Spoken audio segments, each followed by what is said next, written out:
اعوذ باللہ من الشیطان اللعین الرجیم بسم اللہ الرحمن الرحیم الحمد للہ رب العالمین والعاقبۃ للمتقین والجنۃ للمؤمنین والنار للملحدین والصلاة والسلام على سید الانبیاء والمرسلین سیدنا و نبینا وشفیعنا ابی القاسم محمد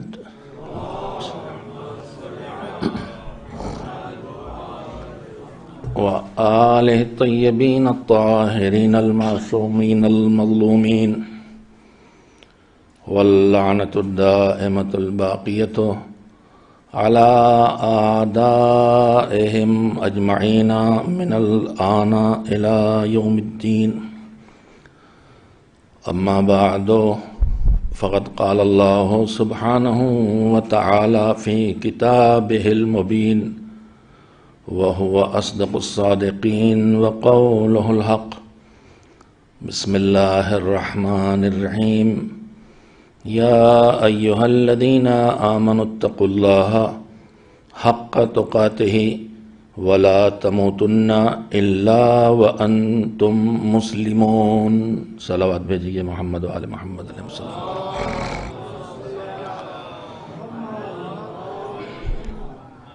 اچھی زندگی اور اچھی موت تعلیمات و ہدایات معصومین علیہ السلام کی، ہدایات اہل بیت اور ہدایات قرآنی کی روشنی میں اس عنوان کو سامنے رکھتے ہوئے آپ حضرات کی خدمت میں سورہ آل عمران کی 102 نمبر کی آیت کی تلاوت روز کی مانند کی ہے، جس میں پروردگار عالم نے صاحبان ایمان کو، ایمان والوں کو 2 حکم دیے ہیں۔ ایک دنیا کی زندگی سے جڑا حکم ہے اور ایک موت سے اور اس کے بعد والی زندگی سے جڑا حکم ہے۔ ایمان والو، زندگی اس طرح بسر کرو کہ تمہارا ایمان جو تم سے تقاضے کرے اس کو پورا کرو، با عمل زندگی بسر کرو، بے عملی تمہاری زندگی میں نہ آنے پائے، یعنی کم سے کم اتنا خیال رکھو کہ اللہ نے جو واجب کیا ہے اس واجب کو انجام دو اور وہ تم سے نہ چھوٹے، اور جو حرام کیا ہے اس سے خود کو بچاؤ تاکہ اللہ کی ناراضگی سے اپنے آپ کو بچا سکو، اور تقوی کے ساتھ زندگی بسر کرنا یہ ایک مسئلہ ہے، اور دوسرا مسئلہ یہ ہے کہ صرف جینا ہی تقوی کے ساتھ نہیں ہے بلکہ مرنا بھی ہے تو اسلام پہ مرنا ہے، اس کا بھی خیال رکھو۔ میں نے آپ حضرات کی خدمت میں اس آیت کے پہلے حصے سے جڑی ہوئی باتیں کچھ عرض کی ہیں، ان میں سے جو اس وقت گفتگو چل رہی ہے 2 دن سے، 2 شبوں سے، 2 راتوں سے، میں نے عرض کیا ہے کہ مومن کی حیثیت سے، اور وہ مومن جو ان ملکوں میں آ کے بس گیا ہے جہاں وہ ملک اسلامی ممالک میں شمار نہیں ہوتے، مسلم ممالک میں شمار نہیں ہوتے، جہاں چاروں طرف ماحول اور کلچر وہ نہیں ہے جو اسلام سے نکلا ہو، جہاں مسلمان آباد ہیں وہاں بھی وہ کلچر جو بھی ہے وہ سارا کا سارا ہرگز اسلام سے نکلا ہوا نہیں ہے، بہت کچھ لوکل چیزیں اس میں شامل ہوئی ہیں، لیکن پھر بھی اس کلچر کی جڑوں میں اسلام اور دین ہے۔ لیکن جہاں اسلام نہیں رہا ہے نسلوں میں، وہاں کا کلچر بھی اس سے بالکل الگ ہے، لہذا یہاں آنے کے بعد ہماری ذمہ داریوں میں ذمہ داری تو ہمیشہ سے ہے کہ اگلی نسلوں کو اس طرح پالا جائے اور تربیت دی جائے کہ جس طرح ہمارے بزرگوں نے ہم تک دین کو پہنچایا اسی طرح اگلی نسلوں تک بھی ہم دین کی امانت کو منتقل کر سکیں۔ اس سلسلے میں نے کل تک جو باتیں کہی تھیں وہیں سے آج اس سلسلے کو آگے بڑھانا چاہتا ہوں۔ میں پھر ایک مرتبہ اپنے تمام بزرگوں کو جو دادا دادی نانا نانی کے بن چکے ہیں اور ان اپنے جوان بیٹوں کو بیٹیوں کو جو ماں باپ ہیں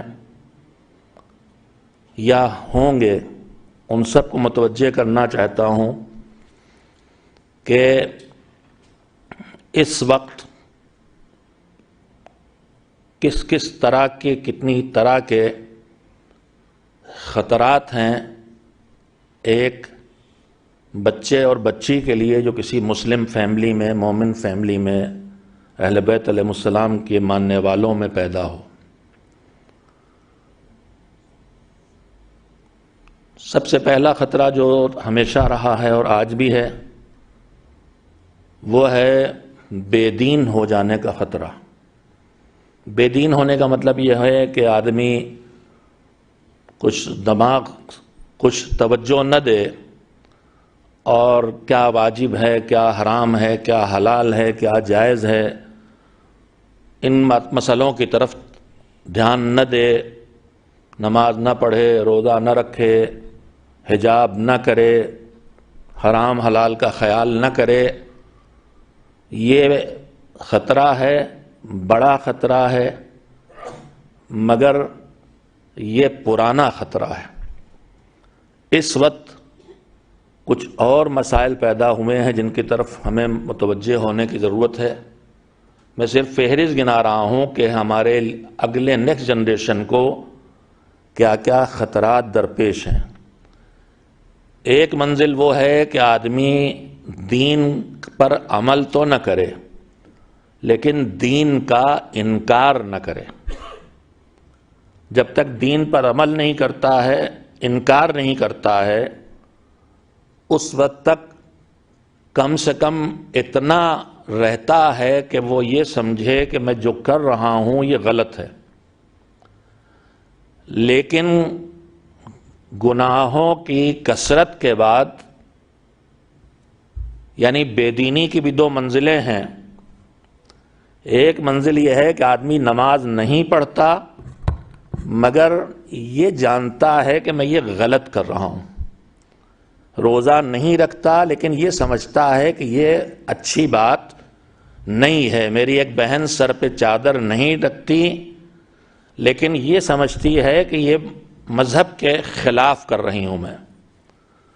یہ ایک منزل ہے جب آدمی کو اپنی غلطی کا احساس رہے، تب تک خطرہ ہے مگر کسی وقت بھی اس خطرے سے باہر نکل آنے کا امکان ہے کہ آدمی کو احساس رہے کہ مجھ سے غلطی ہو رہی ہے۔ روایت میں ہے چھٹے امام حضرت جعفر صادق علیہ السلام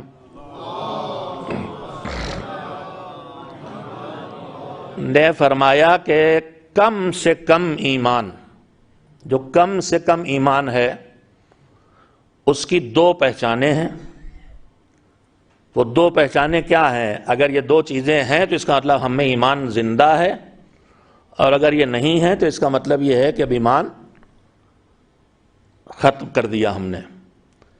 کم سے کم ایمان کی دو پہچانیں ہیں۔ پہلی پہچان یہ ہے کہ آدمی جب کوئی نیکی کرے، کوئی اچھا کام کرے، کوئی اچھی چیز انجام دے، نماز پڑھ لے، قرآن کی تلاوت کر لے، کسی غریب کی مدد کر دے، ماں باپ سے ملنے چلا جائے، ماں باپ کے کام آ جائے، کوئی اچھا کام کرے تو اچھے کام کو کر کے اسے خوشی محسوس ہو کہ میں نے یہ اچھا کام کیا۔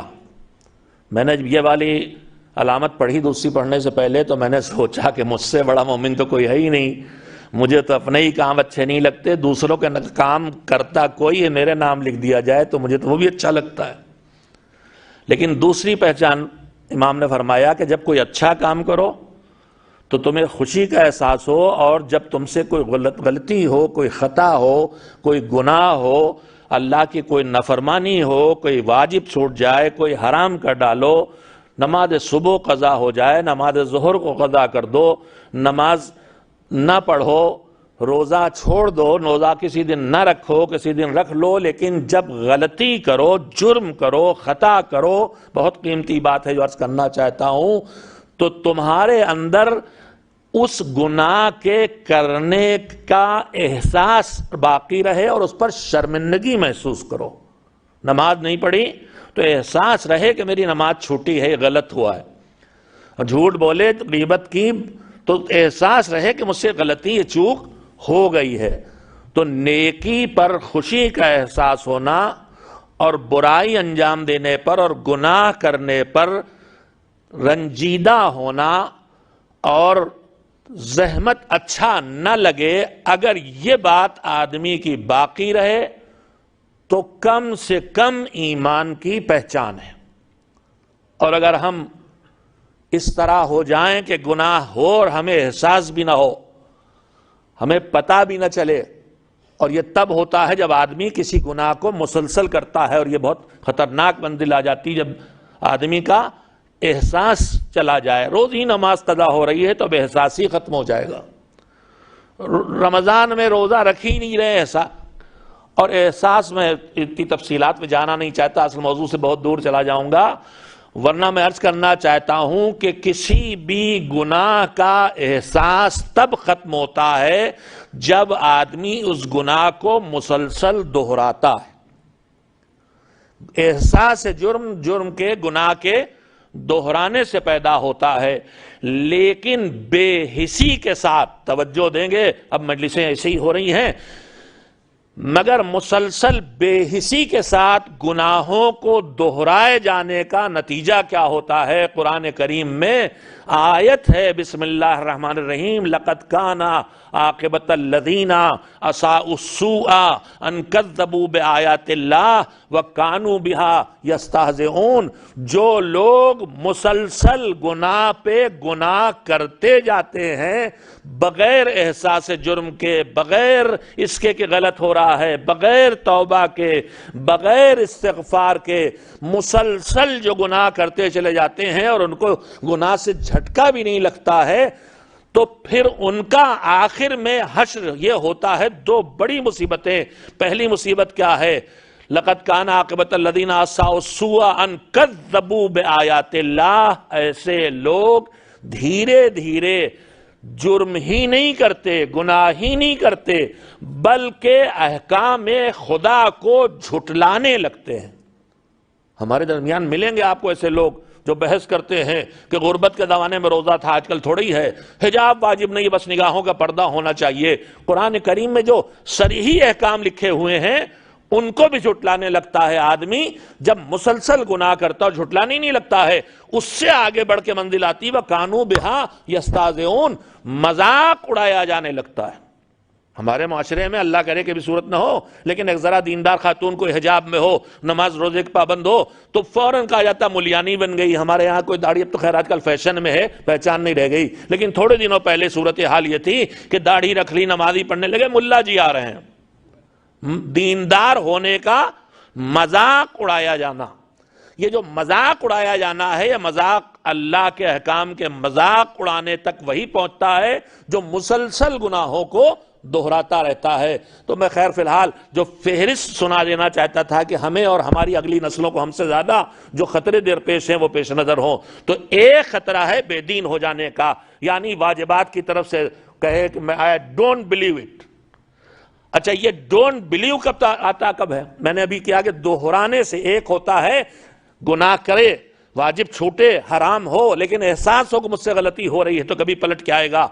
ایک جب وہ ہے جس کا احساس جرم ہی ختم ہو گیا، اب جو احساس جرم ختم ہوتا ہے تو مسلسل یہ گناہ اس کو وہاں تک لے کے چلا جاتا ہے کہ جہاں سے واپسی ممکن نہیں رہ جاتی، پھر وہ دین ہی کا انکار شروع کر دیتا ہے۔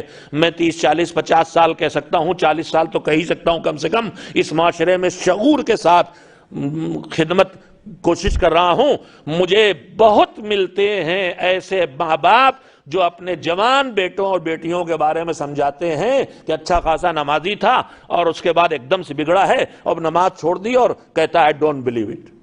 یہ جو ڈونٹ بلیو تک آتی ہے بات، یہ ہمیشہ گناہوں کی کثرت سے آتی ہے. تو دوسرا خطرہ یہ ہے کہ آدمی ایمان سے خارج ہو جائے اور ملحد بن جائے، ایتھیسٹ بن جائے. تیسرا ایک اور خطرہ ہے، دشمن جو آپ کے پیچھے لگا ہے. ایتھیسٹ کا مطلب یہ ہے کہ اپنے نظریات میں بالکل پکا ہے کہ نہ کوئی خدا ہے، نہ دین ہے، نہ مذہب ہے، کچھ نہیں ہے. لاتا یہاں تک گناہ ہی یہاں تک لے کے آتے ہیں.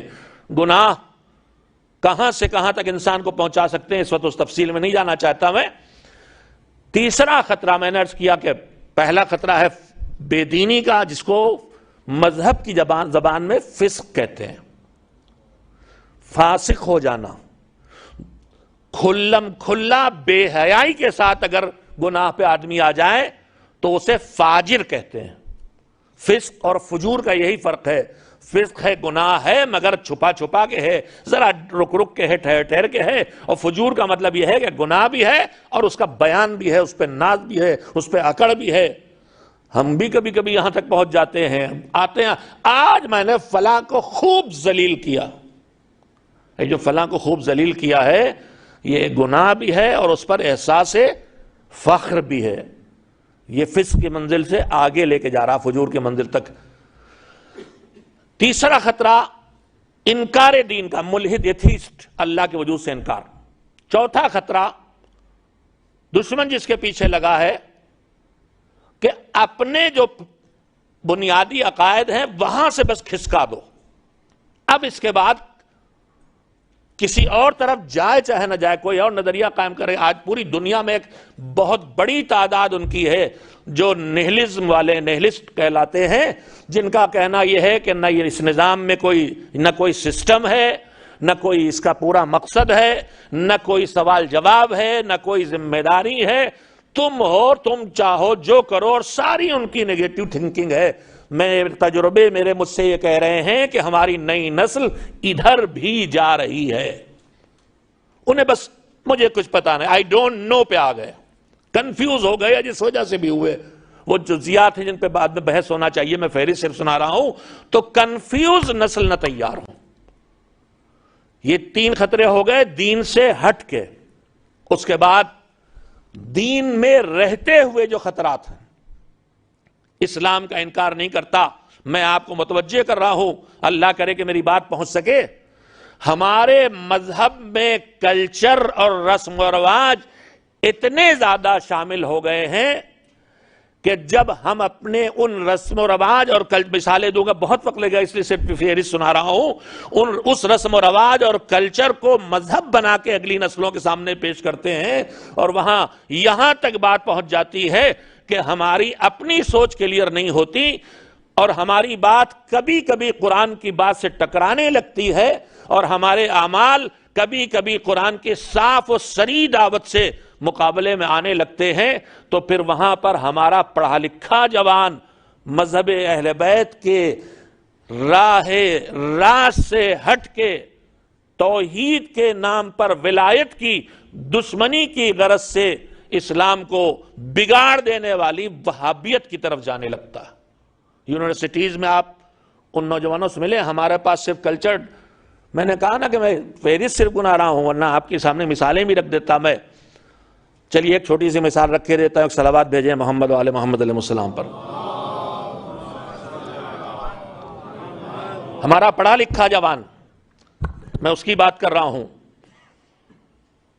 جب وہ یونیورسٹیز میں جاتا ہے، کالجز میں جاتا ہے، تو وہاں مسلمانوں کا ایک وہ حصہ ملتا ہے جو انہیں مسلسل توحید کی طرف بلاتا ہے، عبادت خدا کی طرف بلاتا ہے، نماز کی طرف بلاتا ہے جو قدم قدم پہ قرآن میں ہے. اور ادھر ہمارا مذہب کیا ہے، ہمارے جو ہم کر رہے ہیں ہمارے کلچر میں. اللہ کرے کہ میں آپ سے بات کہہ سکوں اور آپ کے بیچ سننے کے لائق بھی باقی رہ جاؤں. ایسی باتیں کہنا بڑا مشکل ہوتا ہے، لیکن میں یاد دلانا چاہتا ہوں. ابھی پرسوں یا نرسوں جب شب میں یہاں وہ جو پریسٹ پروفیسر تھے انہوں نے لیکچر دیا ہے، تو سوال و جواب میں پوری طرح سے انگریزی تو نہیں سمجھ سکتا، ہر ایک کی لہجے الگ الگ ہوتے ہیں، لیکن میں نے ایک گفتگو میں اپنے مومنین میں سے کسی نے ایک بات جو کہہ رہے تھے اس میں کہا تھا کہ ہم پیدا ہوئے ہیں، ہمیں خلق کیا ہے اللہ نے امام حسین علیہ السلام پر گریے کے لیے. اور اگر اس دن نہ سنا ہو آپ نے تو ہم مجلسوں میں سنتے رہتے ہیں کہ جب وہ امام حسین کی ولادت پر ان کی شہادت کی خبر دی تو جناب سیدہ سلام اللہ علیہا نے پیغمبر خدا حضرت محمد مصطفیٰ صلی اللہ علیہ وآلہ وسلم ایک صلوات مل جل کے بھیج دے محمد علیہ محمد.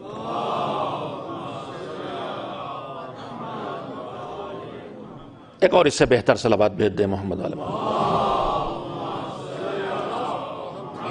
شہادت حسینی کی خبر دیتے ہی پیغمبر نے صلی اللہ علیہ وسلم نے یہ بھی فرما دیا کہ یہ واقعہ تب ہوگا، یہ شہید ہوگا، بھوکا پیاسا شہید ہوگا، مظلوم شہید ہوگا، یہ اس وقت ہوگا جب نہ ہم زندہ ہوں گے، نہ علی ہوں گے، نہ تم ہوگے.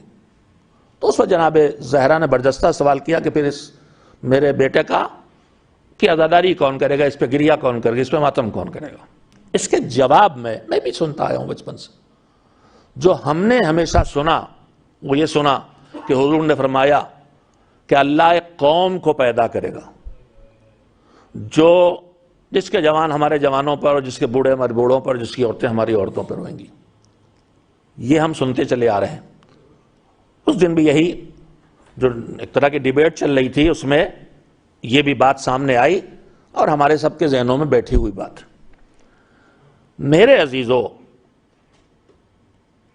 جس روایت کے ترجمے میں یہ بات کہی جاتی ہے وہ بہار الانوار میں موجود ہے، لیکن جب اس عربی عبارت کو دیکھا جائے تو اس کو پر غور کیا جائے گا تو اس میں کسی نئی قوم کے پیدا کیے جانے کا تذکرہ نہیں ہے.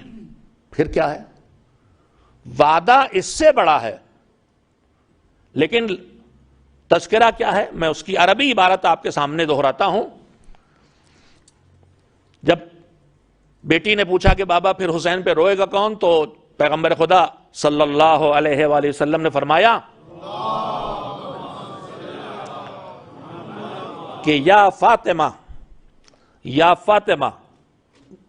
اِنَّا نساء امتی یبکینا علی نساء علی اہل بیتی و رجال امتی یبکونا علی رجال اہل بیتنا و یجددون العزاء جیلا بعد جیل فی کل سنہ.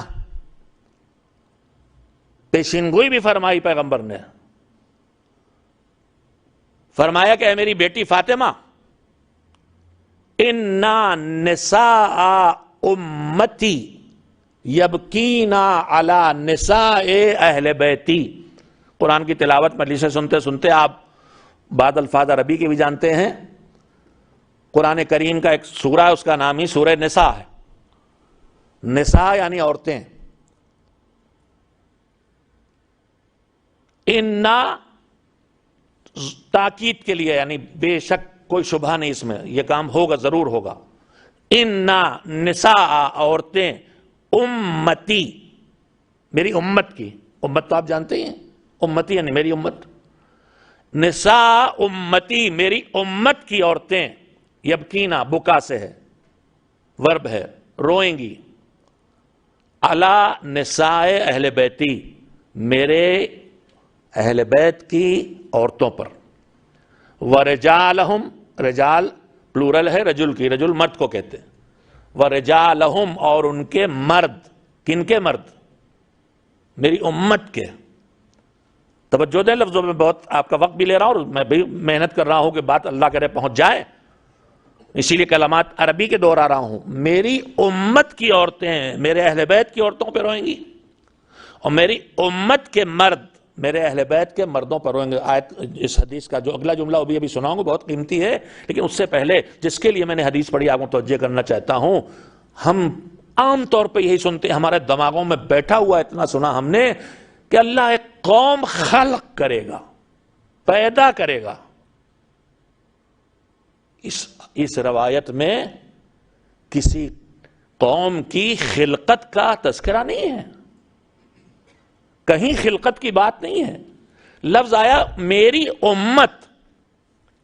امت میں کون ہے جو ان کے لائے ہوئے دین کو مانے, جو توحید سے قیامت تک کے عقائد کو بھی اپناتا ہو اور نماز روزہ حج و زکوٰۃ ساری چیزوں کے واجب ہونے کا قائل بھی ہو, وہ ہے امت والا.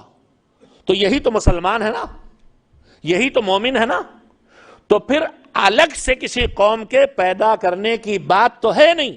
حضور تو یہ فرما رہے ہیں کہ شہادت حسین کے بعد میری امت یعنی امت مسلمہ کے لوگ ہوں گے جو حسین پر گریہ کریں گے, ان کے مرد ان کی مردوں پر, ان کی عورتیں ان کی عورتوں پر, پورے اہل بیت پہ ہمارے گریہ کریں گے. یہاں سے دو نتیجے نکلتے ہیں. پہلا نتیجہ تو یہی نکلتا ہے کہ جو گریہ حسین پر کرے وہی امتی ہے, اور جو حسین پر گریہ نہ کرے وہ لاکھ خود کو امتی کہے, پیغمبر کے بیان کے مطابق امتی نہیں ہے. اس لیے کہ حضور نے کہا ہے کہ میری امت کے لوگ حسین پہ روئیں گے. تو امت میں ہو تو حسین کا ماتم کرو گے, یہ پہلی بات. اور حسین کا ماتم کرتے ہو تو تم امت والے ہو, یہ بھی اسی کا نتیجہ. اور جو پہلی میں نے گزارش کی تھی کہ اس میں امت کی بات کی گئی ہے, الگ سے کسی قوم کو خلق کرنے اور پیدا کرنے کی بات نہیں کی گئی. میں اتنی تشریح بھی نہ کرتا, اس موضوع کو بھی نہیں چھیڑتا, لیکن مجھے اس لیے اس بات کو کہنا پڑا ہے کہ جو اس وقت ہمارے درمیان ہمارے بچوں کو صراط مستقیم سے ہٹائے جانے کے خطرات ہیں, ان میں سے اس طرح کے نظریات بھی ہیں جو اسی حدیث میں جہاں خلقت کی کوئی بات نہیں ہے, اللہ کرے کہ آپ تک پہنچا سکوں, جہاں ایسی کسی قوم کی خلقت کی بات نہیں, امت کی بات ہے. اور امت وہ ہے جس کا ایمان توحید سے قیامت تک ہو, اور امت وہ ہے جو نماز سے لے کے تورہ تک کے واجبات کو, فروع دین کو مانتا ہو. وہ امت پیغمبر ہے. اس امت کے بارے میں کہ وہ گریہ کریں گے, لیکن روایت مشہور ہو گئی اللہ ایک قوم پیدا کرے گا, لہذا ہمارے درمیان ایک نسل تیار کرائی جا رہی ہے جو یہ باور کر رہی ہے کہ جب ان سے کہو آپ نماز نہیں پڑھتے, روزہ نہیں رکھتے, کہا ہم اس کے لیے پیدا ہی نہیں کیے گئے, ہم تو دعائے زہرا ہیں, ہم تو بس حسین کی عزاداری کے لیے پیدا ہوئے. یہ نظریہ ہے موجود اور بڑھ رہا اور پھیل رہا ہے, اور آپ کے ملک میں بھی ہے. ہوشیار رہی ہے. میں صراحت سے آپ کی خدمت میں عرض کر رہا ہوں, مجھے پتا ہے اس کے بعد, اس سے پہلے بھی جب میں نے یہ بات کہی ہے, اس کے بعد فیس بک پر سوشل میڈیا پہ آفتیں آئیں, لیکن اگر کچھ کو میری یہ بات قبول نہیں ہے تو وہ خلقت کے, قوم کی خلقت کے ساتھ لفظوں کی موجودگی کے ساتھ روایت دکھا دے, اور جو روایت میں نے آپ کی خدمت پیش کی ہے اس میں ترجمے میں اگر مجھ سے غلطی ہو رہی ہے تو مجھے بتا دے. میں پھر دوہرا رہا ہوں, اِنَّ النِّسَاءَ امتی, الگ سے پیدا کرنے کا کوئی معاملہ ہے ہی نہیں ہے. اچھا رہنے دیتے اس کو, لیکن اب اسی آیت کو دلیل بنایا جا رہا ہے کہ ہم نماز روزے کا مطلب ہم تو بس ہمارے بچے, اور شیطان ہے یہ جو دیکھتا ہے کہ کس آدمی میں کمزوری کا شوق کس چیز کا, ادھر سے اسے لے جاؤ. ہمارے نوجوان اللہ ان کی, ابھی اس بچے نے بہترین نوحہ پڑھا اور دونوں خوبیاں اس میں تھیں. اس کی خوبی تو ہے ہی, اس نے بہترین نوحہ پڑھا, اس کی ماں, اس کے باپ, اس کا مربی جس سے ان کو سکھایا ہو, دو خوبیاں تھیں اس میں. آج کل ایک میں بات آتی ہے تو کہی دیتا ہوں, ہمارے درمیان جو نوحے رائج ہو رہے ہیں, ان نوحوں کو کہنے والے جو شعراء ہیں وہ اس بات پہ بالکل دھیان نہیں دے رہے ہیں کہ واقع کربلا جیسے گزرا ہے اس کو بدل کے نہ بیان کیا جائے. ہمارے نوحوں میں نہ جانے کتنی ایسی چیزیں روز خود جناب زینب اور جناب سکینہ کی زبان سے ایسی باتیں کہلائی جاتی ہیں کہ جن کا اس حقیقی واقعے سے کوئی تعلق نہیں ہوتا. وہ شجاع اور بہادر خواتین, اور ان کی ایسی بے کسی اور بے بسی بس دکھلائی جاتی ہے کہ جیسے بس ان کے پاس بے کسی اور بے بسی کے علاوہ کچھ نہیں تھا. اور واقعات پوری روایتیں وضع کی جا رہی ہیں. تو پڑھنے میں, نوحوں کے پڑھنے میں یہ بھی خیال رکھنا چاہیے کہ کسی پڑھے لکھے معتبر شاعر کا کہا ہوا ہو جس میں حقائق کے خلاف باتیں نہ آئی ہوں, اور اس کے ساتھ ساتھ پڑھنے کا لہجہ، پڑھنے کی دھن، پڑھنے کا انداز وہ ہو جس میں درد تو ضرور پایا جائے، درد کے بغیر نوحہ نہیں ہوتا، اس کی درد کی کیفیت باقی رہے، خالی ہنرمندی نہ دکھائی جائے کہ بڑی زبردست قسم کی ترقی یافتہ ریکارڈنگ کی گئی ہے اور ساؤنڈ سسٹم بڑا زبردست ہے۔ ہمیں ساؤنڈ سسٹم کی تعریف کے لیے نہیں آنا، ہمیں فرش ادا کی سادگی کو برقرار رکھنا ہے، جس نوحے کے ذریعے آنکھوں میں آنسو آنے لگے اور آدمی بے چین ہو کے ماتم کرنے لگے۔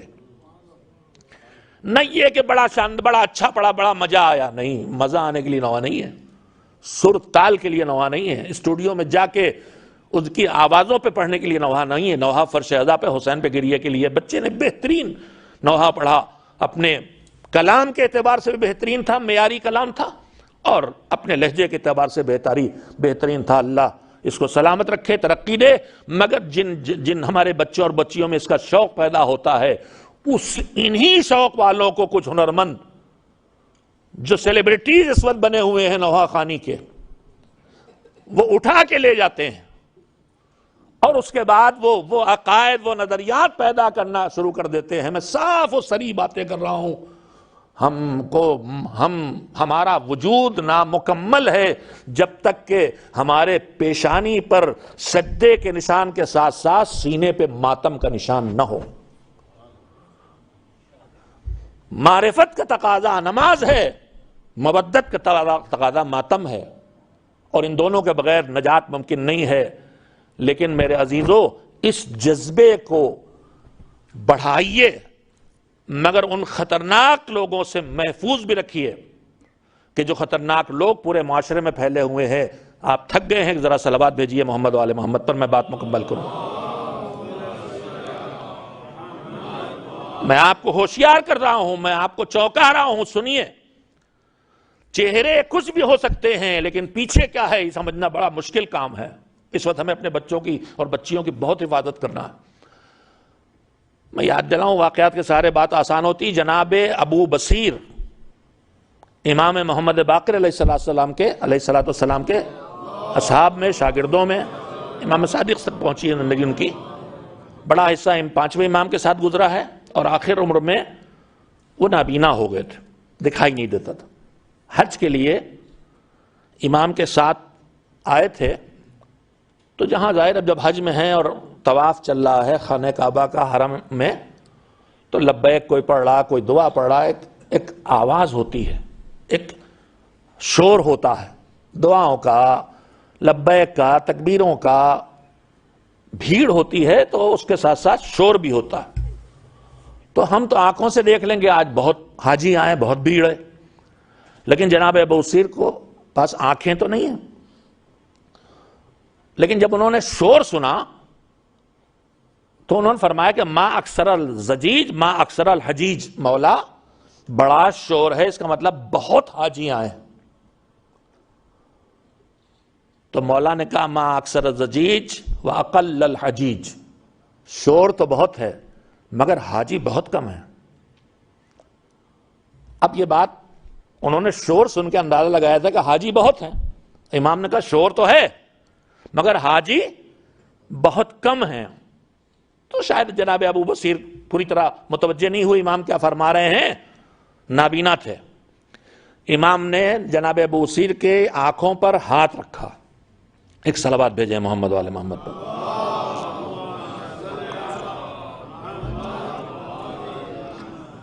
اور اس کے بعد آپ نے کچھ کلمات زبان پہ جاری فرمائے، دعا فرمائی، پروردگار عالم کی بارگاہ میں دعا کی اور ہاتھ ہٹایا تو جناب ابو بصیر کی بصارت، بینائی واپس آ گئی اور انہوں نے دیکھنے لگے۔ وہ امام نے ہاتھ ہٹایا کہ آپ دیکھ رہے ہو؟ کہ ہاں دیکھ رہے ہیں۔ کہا بتاؤ کیا دیکھ رہے ہو؟ تو کہا مولا آپ صحیح فرما رہے تھے، شور بہت ہے، حاجی کم ہے۔ جناب ابو بصیر نے کیا دیکھا؟ بصارت کے ساتھ بصیرت بھی مل گئی۔ امام کے دست مبارک کے آنکھوں پہ رکھنے اور دعا کرنے سے حقیقت تک دیکھا۔ جو ظاہری چیزیں بھی آنکھیں نہیں دیکھ سکتی تھیں وہ باطن تک پہنچ گئی امام کی مدد سے۔ کہا مولا آپ ٹھیک کہہ رہے ہیں، یہاں تو روایت میں 2 جانوروں کا تذکرہ ہے، چاروں طرف بندروں کی بھیڑ ہے اور چاروں طرف معاذ اللہ روایت میں سے میں لفظ بولنا چاہتا ہوں سور پھیلے ہوئے ہیں. کون لوگ ہیں؟ حاجی ہیں نا سب. فرمایا کہ اور بہت تھوڑے سے بیچ بیچ میں حاجی دکھائی دے رہے ہیں اور ان کا وجود ایسے نور دے رہا ہے جیسے اندھیرے میں کوئی چراغ جلتا ہے. اب میں واقعے کو آگے بڑھانے سے پہلے یہیں پہ ایک ذرا سے رک کے آپ سے کہنا چاہتا ہوں کہ یہ بتائیے کہ حج کرنے آج تو چلیے اسٹیٹس سمبل اور کیا کیا ہے پتہ نہیں کون کون چلا جاتا ہے، لیکن یہ بہت پرانی بات ہے. حج کرنے، زیارت کرنے، نماز پڑھنے، ایسی چیزوں میں کون ہمارے معاشرے سے آگے جاتا تھا؟ آج بھی حج کرنے وہی جاتے ہیں جو اس معاشرے کے وہ لوگ ہوتے ہیں جنہیں دین کا کچھ خیال ہے، یعنی قدر غنیمت لوگ، قدر مذہبی لوگ نا. تو جو حج کرنے آ رہا ہے وہ اس دور کے لوگوں میں قدر بہتر ہے. اچھا نہ مانیے اس بات کو، چلیے جیسا بھی ہے، آیا تو حج کرنے ہے نا. جو حج کرنے آئے ہیں ان میں جب امام کی عطا کردہ بصیرت کے ذریعے، امام کی دی ہوئی بصیرت کے ذریعے انہوں نے دیکھا تو ظاہر کے ساتھ ساتھ پیچھے جو اصل وجود ہے، یعنی دیکھنے میں آدمی، مگر اپنی عادتوں، اپنی سیرت، اپنی طینت، اپنی طبیعت، اپنی فطرت کے لحاظ سے وہ آدمی دیکھنے میں آدمی ہے، لیکن اس کے پیچھے آدمی نہیں ہے، بندر ہے. بندر کا کام نقل کرنا، اس کی زندگی اصلی نہیں ہوتی. اب میں اس تشریحوں میں نہیں جاؤں گا ورنہ روایت کے ہر لفظ سے بہت کچھ سیکھنے کو ملتا ہے. دو جانور محسوس ہوئے، ایک بندر، ایک سور. سور کی سب سے بڑی خرابیوں میں اس کی غلاظت خوری کے ساتھ ساتھ اس کی بے غیرتی ہے سب سے بڑی چیز، سب سے بڑی. دو اس کی مصیبتیں اور سب بیماریاں تو ہیں. ایک وہ غلاظت کھاتا ہے، غلاظت سے غلاظت ہی پیدا ہوگی، اور دوسرے اس کی بے غیرتی ہے. اس کی زندگی کی ساتھی سے بھی اسی کے سامنے اگر کوئی اور تعلق پیدا کرے، دنیا میں ہر جانور لڑنے مرنے تیار ہو جاتا ہے، لیکن اسے کوئی اعتراض نہیں ہوتا ہے. آپ جا کے پڑھ لیجئے اس چیز کو.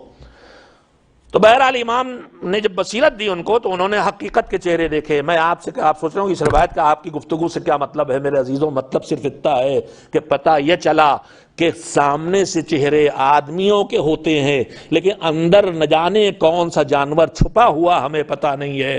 کل حج کے موقع پر جب ایسی خراب صورتحال ہے تو آج پورے بگڑے ہوئے اس معاشرے میں جو ہمارے دین کا بھی قائل نہیں ہے، جہاں دینداری کا تصور نہیں ہے، یا ہمارا بیٹا ہماری بیٹی کبھی اسکول، کبھی کالج، کبھی بازار، کبھی پارک، کبھی کہیں، جہاں بھی جا رہے ہیں انہی لوگوں کے درمیان جا رہے ہیں، سب کے ٹچ میں ہیں، سب سے مل جل رہے ہیں. ہم دیکھنے میں ان کے سب کے چہرے ایک جیسے ہیں، آدمیوں جیسے ہیں، لیکن ان کے چہروں کے پیچھے کہاں کوئی لومڑی چھپی ہوئی ہے، کہاں کوئی بھیڑیا چھپا ہوا ہے، کہاں کوئی بندر چھپا ہوا ہے، کہاں کوئی سانپ چھپا ہوا ہے، یہ ہمیں پتہ نہیں ہے. کون ہمارے بچے کو مکار بنا دے، کون درندہ بنا دے، کون بے حیا بنا دے، کون ضمیر فروش بنا دے، ان جانوروں کے ہتھے چڑھے گا تو اپنا جیسا بنا لیں گے. لہذا دیکھنے میں آدمیوں کے چہرے ہیں مگر خطروں کے درمیان ہمارا بچہ اور بچی ہے. لہذا ہوشیار رہنے کی ضرورت ہے کہ اس معاشرے میں ہم اپنے بچوں اور بچیوں کو کیسے بچا کے رکھیں. بچا کے رکھنے کا ایک ہی طریقہ ہے، انہیں بچپن سے اتنا دینی معلومات اور سلیقہ حیات دے دیا جائے کہ وہ اچھے اور برے کو پہچاننا شروع کر دیں اور خود کو اس سے بچانے کی صلاحیت ان میں پیدا ہو جائے. ایک صلوات بھیجیں محمد و آل محمد علیہ السلام. وقت نہیں ہے، میں بات کو سمیٹ کے آج یہیں پہ پھر روکوں گا. اب آپ آ ہی رہے ہیں تو سلسلہ بات جاری رہے گی. میں نے عرض کیا تھا کہ جو خطرات، میں نے سارے خطرات بھی نہیں گنائے آپ کو، جن خطرات سے ہماری اگلی نسلیں دو چار ہیں، آپ بھی دو چار ہیں، لیکن آپ پھر بھی بچے بچائے، سیکھے سکھائے، مذہب کے ماحول سے، مذہب کی گود سے، مذہب کے ملک سے، جہاں کچھ نہ کچھ تھا لے کے آئے ہیں. اب یہاں جو بالکل یہیں آنکھ کھول رہا ہے اس کے لیے مسائل ہیں. بے دین فسق و فجور کی منزلوں پہ آ کے دین کے انکار کی منزلوں پہ آ جانا خطرہ، ایتھیس الحاد ملحد بن جانا خطرہ، I don't know I believe it کی منزلوں پہ کھڑا ہو جانا، شک ہر چیز میں، ہر چیز کی نیگیٹو تھنکنگ، ہر چیز کو نیگیٹو لینا، اور کسی ذمہ داری اور کسی سسٹم اور کسی چیز کو قبول نہ کرنا خطرہ، نہلس بن جانے کا. اس کے بعد میں نے عرض کیا کہ اگر دین سے الگ نہیں ہوتا تو پھر خطرے شروع ہوتے ہیں۔ میں نے بات کہاں سے شروع کی تھی کہ ہمارا پڑھا لکھا جوان ہماری اس رسمی دین کو اور ہماری باتوں کو سن کے کبھی کبھی یونیورسٹی میں جب جاتا ہے تو اسے توحید دکھائی دیتی، اسے نماز کی طرف بلایا جاتا ہے، اسے تلاوت قرآن کی طرف بلایا جاتا ہے، اور ہمارے ہاں کبھی کبھی نماز کے وقت ماتم ہوتا ہے۔ تو پھر یہ جوان دیکھتا ہے کہ قرآن یہ اور روایت سنائی جاتی ہے کہ ہم تو بس پیدا ہوئے ہیں عزاداری کے لیے، ہم تو ایک مستقل ایک جملہ چل رہا، دعائے زہرا۔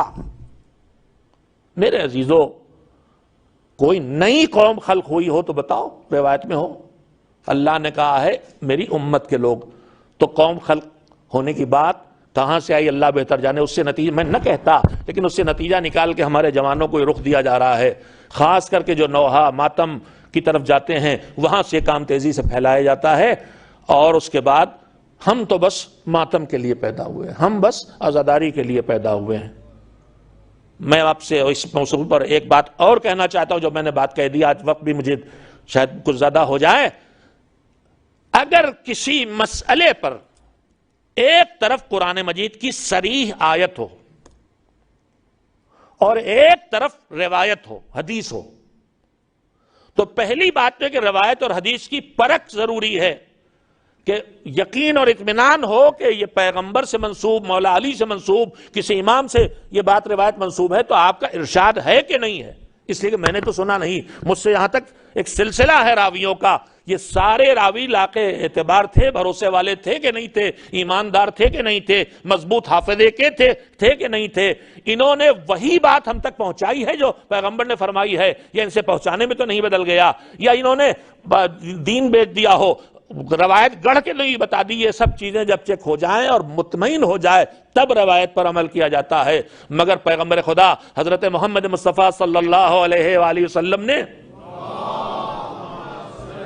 انہیں معلوم تھا کیا ہونے والا ہے۔ پہلے روایتیں لکھنے پہ پابندی لگے گی تاکہ جو اصلی ارشادات پیغمبر کے ہیں وہ لوگ بھول جائیں۔ ابتدا پیغمبر کے بعد یہی ہوا، روایت لکھنے پہ مارا جا رہا تھا، پھر روایت کی گڑھائی شروع ہو گئی۔ تو پہلے روایات لکھنے پابندی لگی تاکہ نسلوں میں لوگ بھول جائیں، پھر روایات گڑھائی شروع کرائی گئی، وہ روایات گڑھ گڑھ کے ہر جگہ پہنچ گئیں۔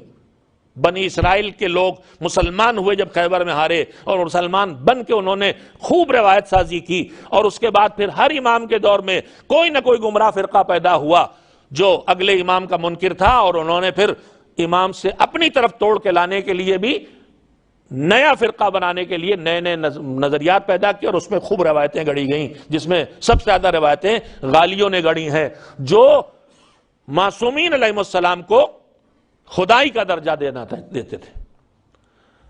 تو حضور نے ایک معیار بتایا ہے کہ جب کوئی بات ہم سے منسوب کر کے تمہارے سامنے آئے تو اسے قرآن پہ پرکھو، اگر قرآن کے معیار اور اسٹینڈرڈ پر پوری اترے تو اسے قبول کرنا، اور اگر قرآن کے معیار اسٹینڈرڈ پہ پوری نہ اترے تو اسے دیوار پہ مار دینا۔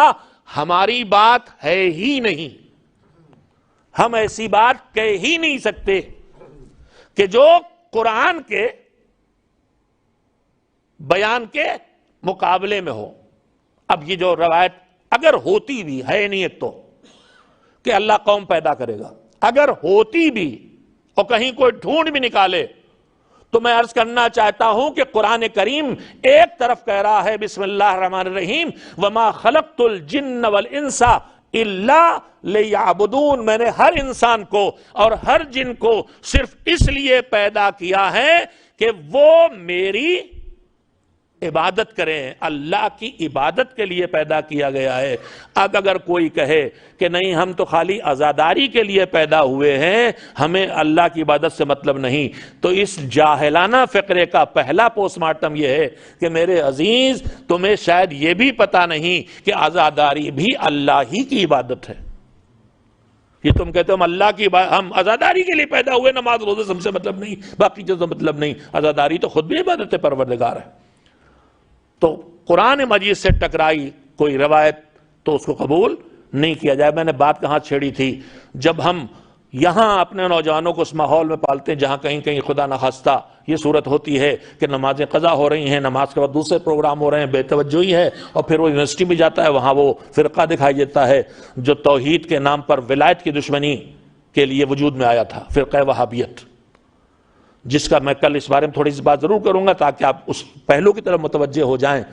تو پھر وہ یہاں سے نکل کے وہابیت کے مجھے ملتے ہیں وہ جوان، میں اس لیے آپ سے کہہ رہا ہوں ملے ہیں وہ جوان، ملتے ہیں وہ جوان جو گھروں میں مضبوط عقائد ان تک نہیں پہنچائے گئے ولایت کے، اور نتیجہ یہ ہوا کہ رسم و رواج کے مذہب سے گھبرا کے وہ وہابیت کی طرف منتقل ہو رہے ہیں۔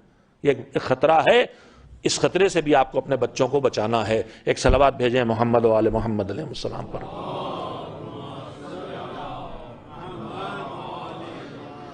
بس میں اگلی بحث اس سے آگے نہیں لے جاؤں گا، اس وقت دو تین باتیں اور کہنا ہے، آپ احمد کر کے آتے ہی رہیں گے تو یہ تذکرے چلتے رہیں۔ ایک صلوات اور اس سے بہتر بھیج دیں محمد و آل محمد علیہ السلام۔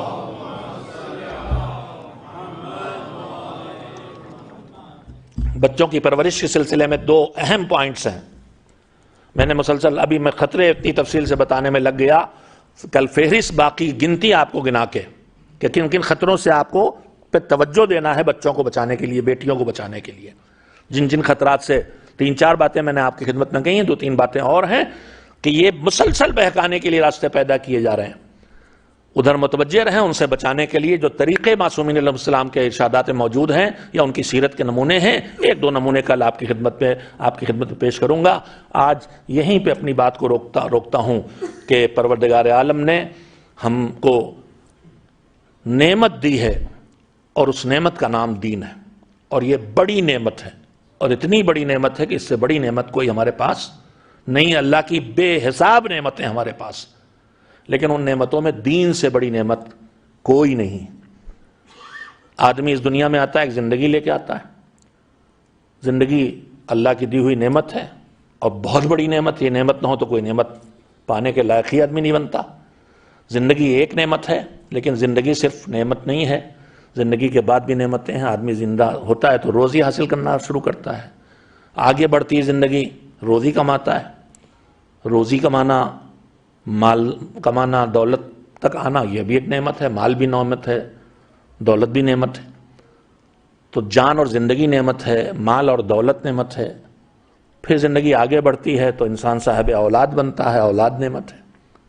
زندگی اور آگے بڑھتی ہے تو دھیرے دھیرے اپنی سوسائٹی میں، اپنے معاشرے میں ایک عزت، ایک وقار، ایک مقام حاصل کرتا ہے۔ یہ عزت و وقار بھی اللہ کی دی ہوئی نعمت ہے، اور یہ سب نعمتیں برابر کی نہیں ہیں۔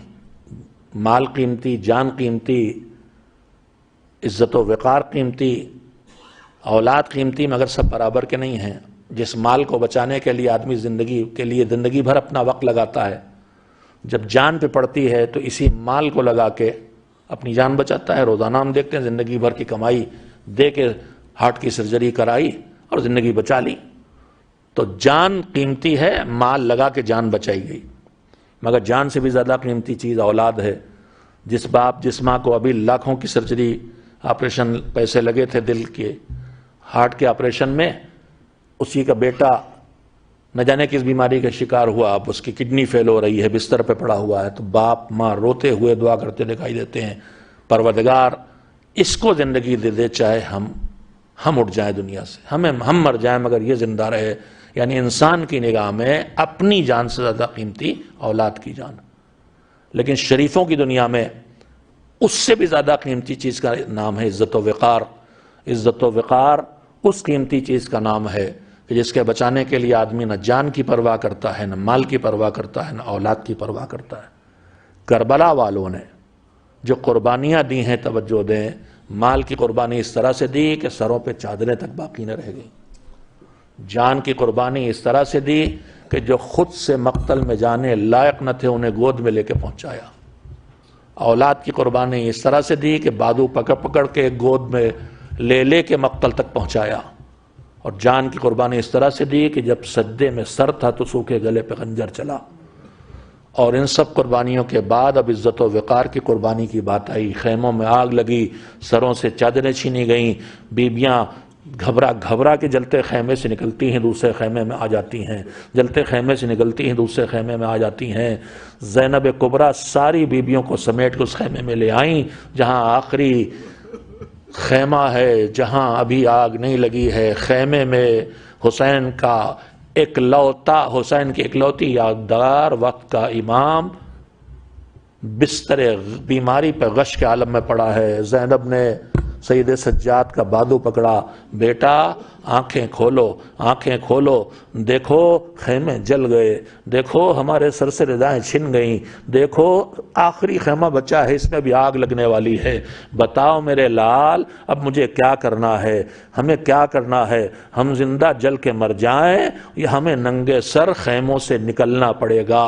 زینب کبریٰ کا یہ سوال کہہ رہا تھا، ان کے لیے جل کے مر جانا آسان تھا، مگر ننگے سر جلتے ہوئے خیموں سے نکلنا اور ظالموں کے نرغے میں آنا بڑا دشوار تھا۔ مگر امام نے یہ مشکل حکم دیا، پھوپھی اماں ہمیں خیموں سے نکلنا ہے، ہمیں پیغام خدا پہنچانا ہے۔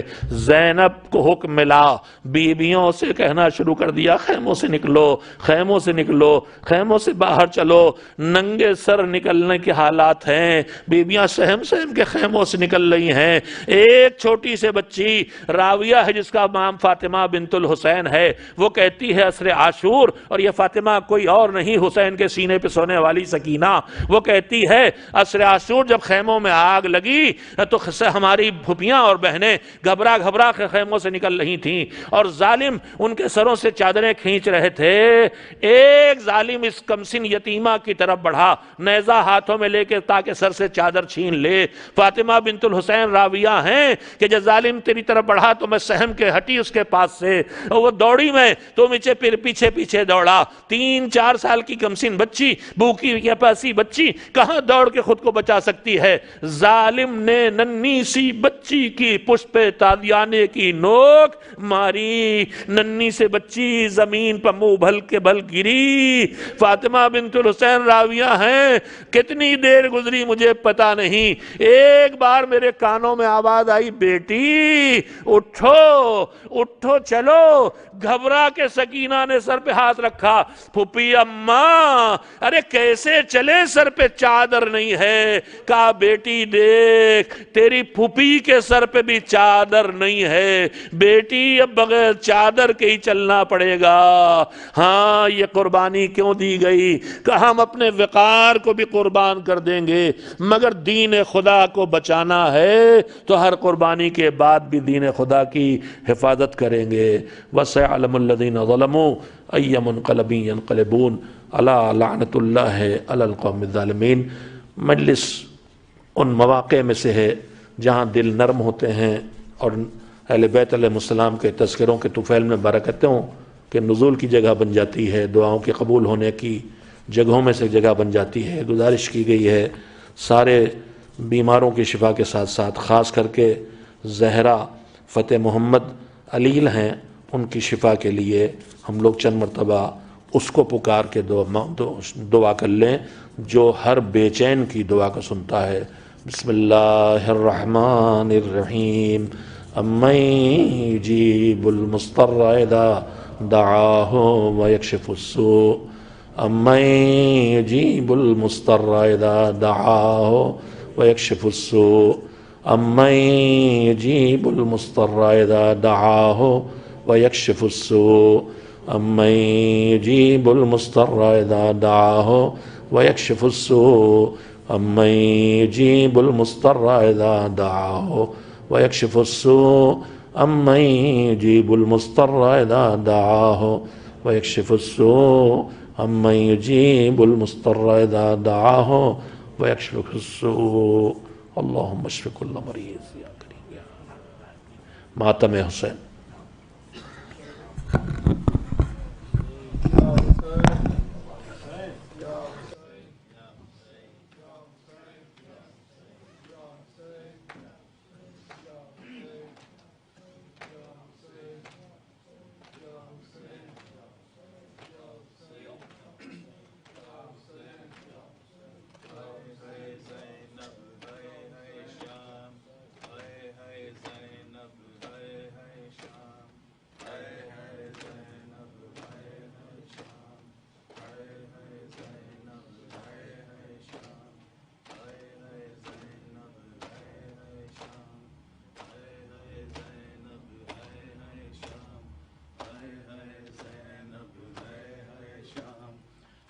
ہائے زینب ہائے ہائے شام، ہائے ہائے زینب ہائے ہائے شام، ہائے ہائے زینب ہائے ہائے شام، ہائے ہائے زینب ہائے ہائے زینب، میرا بھائی نہ رہا، میرا بھائی نہ رہا، لاش عباس پہ کہتے تھے شاہ کربلا، لاش عباس پہ کہتے تھے شاہ کربلا، یا رب اس کا کوئی ارمان بھی پورا نہ ہوا، میرا بھائی نہ رہا، میرا بھائی نہ رہا، میرا بھائی نہ رہا، میرا بھائی نہ رہا، لاش عباس پہ کہتے تھے شاہ کربلا، یا رب اس کا کوئی ارمان بھی پورا نہ ہوا، میرا بھائی نہ رہا، میرا بھائی نہ رہا،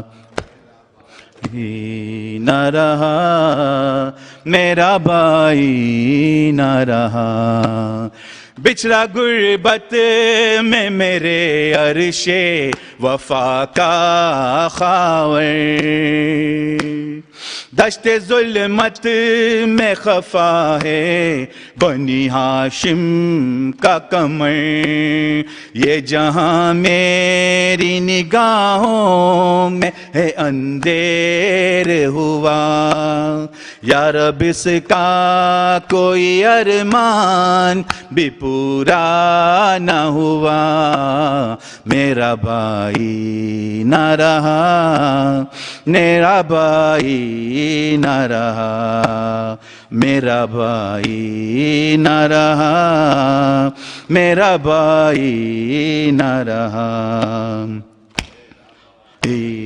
نہ رہا، میرا بھائی نہ رہا، میری راہوں میں صدا اس نے بچھائی آنکھیں، بھول کر بھی میرے آگے نہ اٹھائی آنکھیں، روز و شب روز ازل سے میری خدمت میں رہا، یا رب اس کا کوئی ارمان بھی پورا نہ ہوا۔